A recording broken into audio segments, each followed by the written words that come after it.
Good morning, students. Today's thought: it is fine to celebrate success, but it is more important to need the lesson of failure.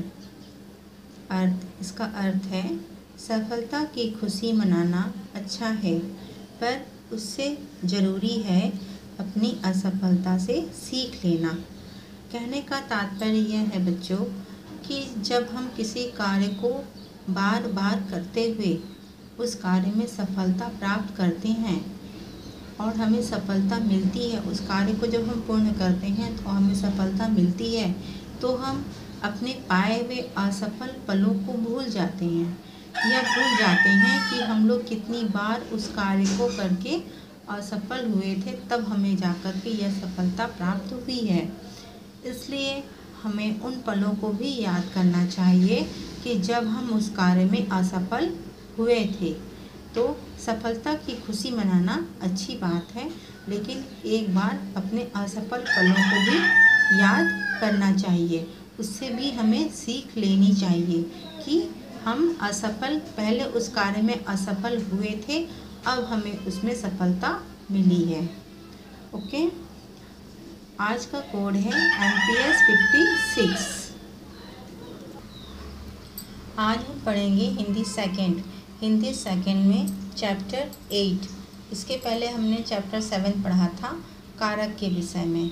ठीक है, आज हम लोग पढ़ेंगे chapter 8। Chapter के subjects हैं सर्वनाम यानी प्रोनाउन। सर्वनाम कहने से ही क्या पता चलता है? सर्वनाम कहने से यह पता चलता है जो संज्ञा के स्थान पर शब्द आते हैं उसे ही हम सर्वनाम कहते हैं। तो संज्ञा के स्थान पर जितने शब्द आते हैं, कभी कभी वह शब्द बीच में भी आते हैं। संज्ञा कभी कभी शब्द जो होती है संज्ञा के शब्द, वह सेंटेंस के बीच में भी रहता है और वहाँ पर भी कभी कभी हमें सर्वनाम का प्रयोग करना पड़ता है। तो जहाँ पर भी हमें संज्ञा के स्थान पर सर्वनाम का प्रयोग करना पड़े, वहीं हम सर्वनाम, संज्ञा के स्थान पर प्रयोग किए जाने वाले शब्द को हम सर्वनाम कहते हैं। आइए पिक्चर में देखिए। नीचे दिए गए चित्रों को ध्यानपूर्वक देखिए। बासु 5वीं कक्षा में पढ़ता है। वह बहुत बुद्धिमान है, उसे सभी प्रश्नों के उत्तर आते हैं। उसकी कक्षा अध्यापिका का नाम श्रीमती सुरभि सक्सेना है। वे उसे हिंदी पढ़ाती हैं। उन्होंने सभी को निबंध लिखने के लिए कहा था। उसने उन्हें अपना निबंध पढ़कर सुनाया। उन्होंने उसकी बहुत प्रशंसा की। आपने देखा ऊपर दिए गए गद्यांशों में मोटे सब छपे हुए शब्द, यानी ये जो डीप ब्लैक रंग के जो शब्द आपको दिख रहे हैं, बासु तथा उसकी कक्षा अध्यापिकाओं के लिए उपयुक्त किए गए संज्ञा शब्दों बासु तथा सुरभि सक्सेना का प्रयोग बार बार न करना पड़े, इसलिए वह उसे उसकी उन्होंने उन्हें अपना आदि शब्दों का प्रयोग किया गया है। ये सभी शब्द क्या हैं? सर्वनाम हैं। जो जितने भी आपको मोटे अक्षर के ये शब्द दिख रहे हैं, डीप ब्लैक कलर के शब्द हैं, ये सारे शब्द सर्वनाम के शब्द हैं। अब ऐसे तो हम परिभाषित रूप में लिख नहीं सकते। परिभाषित रूप में हम इस तरीके से लिख सकते हैं, जो शब्द संज्ञा के स्थान पर प्रयुक्त किए जाते हैं उसे सर्वनाम कहते हैं। ठीक है, अगर इसे कहने की भाषा में लिखें, अगर हम बोलने की कोई हमसे पूछता है तो हम किताबी भाषा यूज़ नहीं करेंगे। सीधे से हम कहेंगे कि संज्ञा के स्थान पर प्रयुक्त होने वाले शब्द या प्रयोग होने वाले शब्द को सर्वनाम कहा जाता है। ठीक है, सर्वनाम शब्दों के प्रयोग में से भाषा सुंदर, स्पष्ट और सरस बनती है तथा भाषा का सौंदर्य भी बढ़ जाता है। बार बार संज्ञा का प्रयोग नहीं किया जाता है। संज्ञा का बार बार प्रयोग करने से वह वाक्य सुनने में बहुत अटपटा लगता है। संज्ञा का प्रयोग हम शुरुआत में करते हैं, सेंटेंस के शुरू में करते हैं, किसी भी वाक्य के शुरू में करते हैं और बीच में कभी भी हमें संज्ञा का प्रयोग करना होता है तो हम वहाँ पर सर्वनाम का ही प्रयोग करते हैं। सर्वनाम के कितने भेद हैं? सर्वनाम के 6 भेद होते हैं।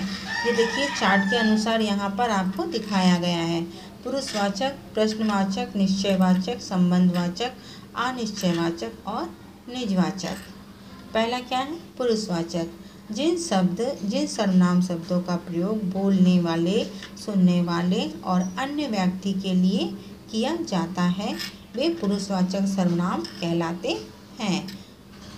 उदाहरण देखिए, मैं खेलने जा रहा हूँ, तुम सोने के लिए जाओ, वह दिल्ली जा रहा है। इन वाक्यों में मैं बोलने वाला, तुम सुनने वाला और अन्य व्यक्ति के लिए प्रयुक्त हुए हैं, अतः यह पुरुषवाचक सर्वनाम कहलाते हैं। पुरुषवाचक सर्वनाम के 3 भेद होते हैं। पहला उत्तम पुरुष, मध्य पुरुष और अन्य पुरुष। उत्तम पुरुष क्या है? इन सर्वनाम शब्दों का प्रयोग बोलने वाला या बातचीत करने वाला व्यक्ति अपने लिए करता है, जैसे मैं, मैंने, हम, हमें, हमारा आदि। मध्यम पुरुष इन सर्वनाम शब्दों का प्रयोग सुनने वाले के लिए किया जाता है, जैसे तुम, तुम्हारा, आप, आपका आदि। अन्य पुरुष इन सर्वनाम शब्दों का प्रयोग वक्ता किसी अन्य के लिए करता है, जैसे वह, वे, उसका, उसकी, उनका आदि। निश्चयवाचक सर्वनाम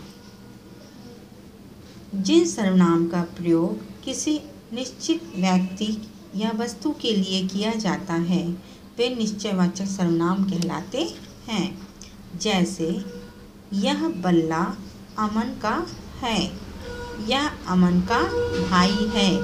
यह मतलब कन्फर्म, निश्चय मतलब जो कन्फर्म होते हैं कि इसके सिवा कुछ नहीं है। यह बल्ला अमन का है तो अमन का ही है और वह अमन का भाई है। ये मतलब कन्फर्म होते हैं, यानी निश्चय मतलब कन्फर्म। तो निश्चयवाचक में जो दृढ़ संकल्प कन्फर्म होते हैं, जिसके सिवा कुछ अनिश्चित नहीं होता, उसे कहते हैं निश्चयवाचक शब्द। अनिश्चयवाचक जिन सर्वनाम शब्दों का प्रयोग किसी निश्चित व्यक्ति या वस्तु के लिए किया जाता है वे अनिश्चयवाचक सर्वनाम कहलाते हैं, जैसे दाल में कुछ गिर गया है, बाहर कोई आया है। मतलब अनिश्चय मतलब नो कन्फर्म, जिसमें कुछ पता नहीं कि क्या ये हो भी सकता है या नहीं भी हो सकता, या मन का संदेह भी हो सकता है, तो उसे कहते हैं अनिश्चयवाचक। प्रश्नवाचक इन सर्वनाम शब्दों का प्रयोग प्रश्न पूछने के लिए किया जाता है, जैसे दरवाजे पर कौन खड़ा है, यह गमला किसने तोड़ा। जब हम किसी से कोई प्रश्न करते हैं तो वह प्रश्नवाचक सर्वनाम कहलाता है।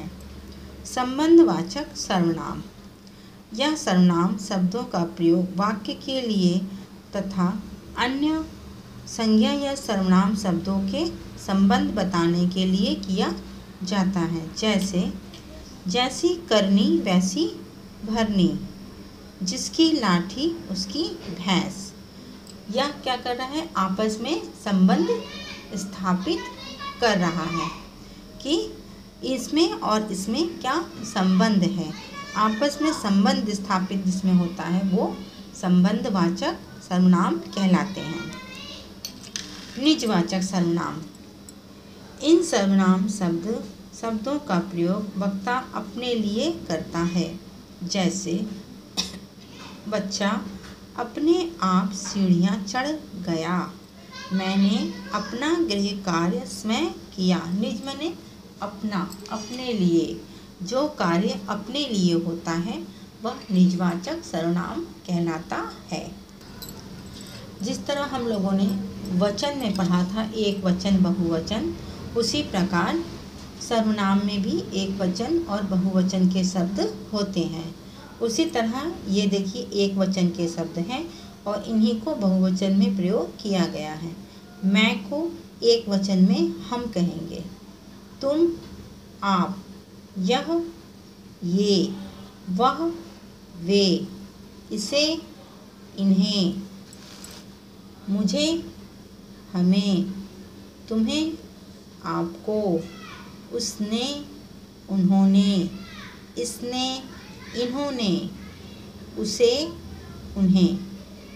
यह आपको बिल्कुल जिस तरह से आप मैथ्स का फॉर्मूला लर्न करते हैं ना, उसी तरह इसको आपको बिल्कुल लर्न यानी कंठस्थ हो जाना चाहिए। ओके, आइए अब हमने क्या पढ़ा इस चैप्टर में उसे एक बार फिर दोहराते हैं। संज्ञा के स्थान पर प्रयोग किए जाने वाले शब्द सर्वनाम कहलाते हैं। सर्वनाम के 6 भेद होते हैं: पुरुषवाचक, निश्चयवाचक, अनिश्चयवाचक, प्रश्नवाचक, संबंधवाचक, निजवाचक। पुरुषवाचक सर्वनाम के 3 भेद होते हैं: उत्तम पुरुष, मध्यम पुरुष, अन्य पुरुष। इसके नीचे देखिए क्वेश्चन आंसर है, ये आपके पास मैं लिख कर दूंगी। आइए मैं एक्सरसाइज में दिखाती हूँ। सही विकल्प पर सही का निशान लगाइए।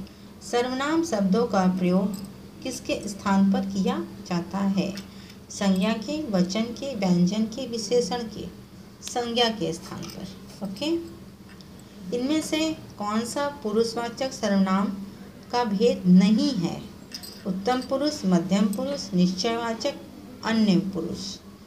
निश्चयवाचक। ओके, वक्ता द्वारा अपने लिए प्रयुक्त सर्वनाम कहलाते हैं संबंधवाचक, निजवाचक, निश्चयवाचक या पुरुषवाचक। निजवाचक। जब अपने लिए कोई कुछ कहता है तो वह निजवाचक सर्वनाम होता है। निम्नलिखित में मुझे का बहुवचन है: आप, तुम, उन्होंने, हमें, हमें। ओके, उचित सर्वनाम शब्दों से उचित रिक्त स्थान की पूर्ति कीजिए। डैश दिल्ली जा रहा हूँ, मैं दिल्ली जा रहा हूँ। अमित डैश काम कर रहा है, अमित अपना काम कर रहा है। निधि ने घर को साफ डैश किया है, निधि ने घर को साफ कैसे किया है? डैश कल आना, डैश आज कहीं जाना है। तुम कल आना, मुझे आज कहीं जाना है। मेरी बात सही थी, तुम्हें इसलिए डैश माननी पड़ी। मेरी बात सही थी इसलिए तुम्हें माननी पड़ी। ओके, ये सारे शब्द सर्वनाम के हैं। उचित मिलान कीजिए, मिलाइएगा नहीं आप लोग, ऐसे नंबरिंग करिएगा। निजवाचक, निजवाचक में क्या आएगा? अपने, आप या स्वयं। प्रश्नवाचक में कौन, क्या, कब, कैसे। पुरुषवाचक मैं, हम, आप, तुम। संबंधवाचक जो सो, जैसा वैसा। अनिश्चयवाचक कोई, कुछ, किसी। ओके, इसके बाद नीचे लिखे वाक्यों में उचित सर्वनाम छांटकर लिखिए। उसके भेद लिखा हुआ है यहाँ पर, इसको कट कर दीजिए। ओके, ये नहीं, आपको ये राइट करना है। नीचे लिखे वाक्यों में से उचित सर्वनाम छांटकर लिखिए। ठीक है, ये देखिए सर्वनाम के कुछ शब्द यहाँ पर दिए गए हैं, ये देखिए। ओके, इसी में से जो शब्द उचित होंगे हमको उसी को टिक करना है और यहाँ पर राइट करना है। डैश कल आना, आज मैं बाहर जा रहा हूँ। तुम कल आना, आज मैं बाहर जा रहा हूँ। देखना जरा बाहर डैश आया है, देखना जरा बाहर कोई आया है। डैश बात सही थी इसलिए डैश माननी पड़ी। उसकी बात सही थी इसलिए मुझे माननी पड़ी। बच्चे खेल रहे हैं डैश अभी खेलने दो। बच्चे खेल रहे हैं उन्हें अभी खेलने दो। मैं अपना गृह कार्य डैश किया। मैंने अपना गृह कार्य स्वयं किया। ओके। अच्छा, इसके बाद ये देखिए, इस अनुच्छेद में रंगीन शब्दों के स्थान पर सर्वनाम का प्रयोग कर पुनः लिखिए। ठीक है, यहाँ जो देखिए रंगीन शब्द हैं कुछ कुछ, उस स्थान पर हमें सर्वनाम शब्द का प्रयोग करना है। लेकिन यहाँ पर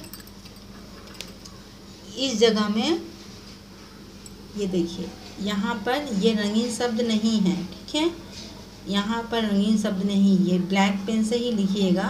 रंगीन शब्द यहाँ बनेगा, ये रिदम बनेगा, रिद्म। ठीक है, ये रंगीन शब्द है। ओके, इसलिए मैंने इसके नीचे अंडरलाइन कर दिया। इसके बदले में जो सर्वनाम शब्द होंगे उसको मैंने यहाँ लिख के दिया है। ठीक है,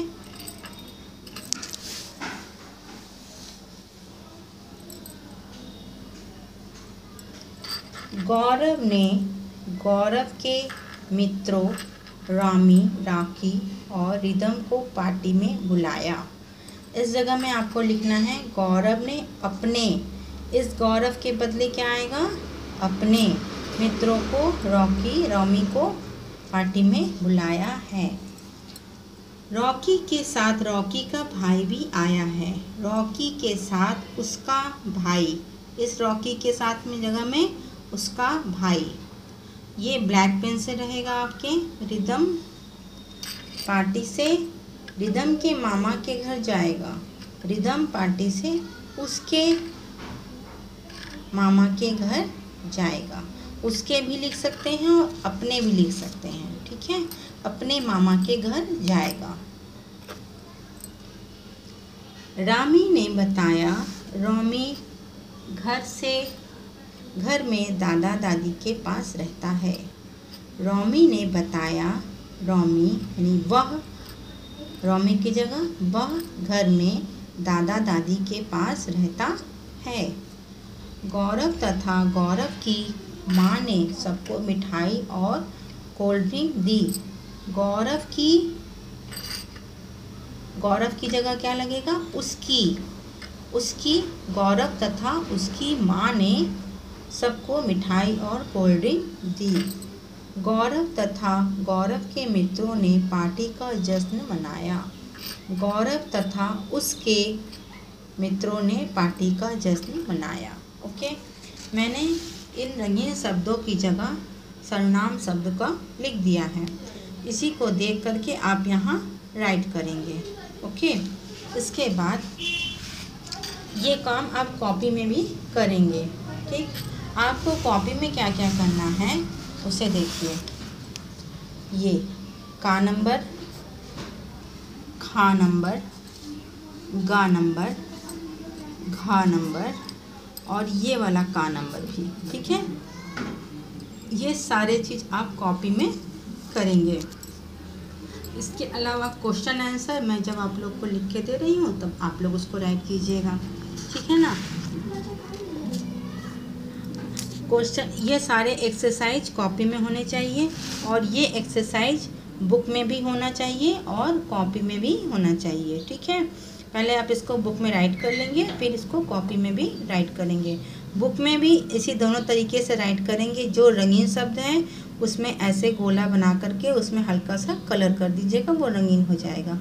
ठीक है, इसी तरह कॉपी में भी राइट करना है और बुक में भी राइट करना है। चैप्टर को अच्छे से पढ़ें, पढ़ने के बाद ही क्वेश्चन आंसर एक्सरसाइज सॉल्व करें। ओके, बहुत ध्यान से पढ़िएगा, बहुत इंटरेस्टिंग चैप्टर है और ये चैप्टर आपके आगे भी काम आएगा। अच्छा, ठीक है, धन्यवाद। घर पर रहें, सुरक्षित रहें।